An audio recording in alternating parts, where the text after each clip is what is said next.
त्याने संपूर्ण विश्वातील सर्व योग विद्येचा प्रचार प्रसार करणारे आणि योग करणाऱ्या भगिनी आणि बंधूंना मी शुभेच्छा देतो।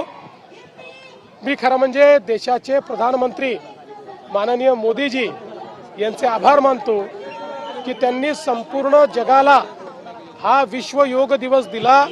आज जगातल्या प्रत्येक देशामध्ये योग विद्येचा प्रचार आणि प्रसार चाललाय।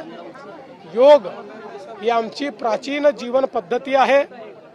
या जीवन पद्धतीमुळे एक अतिशय स्वस्थ समाज आपल्याला तयार करता येतो। योगासनामध्ये आणि योग विद्येमध्ये व्यक्तीचा विचार हा केवळ शरीर म्हणून केलेला नाही, शरीर, मन, आत्मा या सगळ्यांचा एकात्मिक विचार करत त्याचं ब्रह्मांडाशी काय नातं आहे त्याचाही विचार करण्यात आला आहे। आणि म्हणून शरीरालाही या ठिकाणी स्वास्थ्य मिळतं आणि त्यासोबत मनालाही स्वास्थ्य मिळतं। अशा प्रकारची चिकित्सा पद्धती ही केवळ योग विद्येमध्ये आहे। आणि म्हणून आज या जागतिक योग दिनाच्या निमित्ताने मी सर्वांना खूप खूप शुभेच्छा देतो।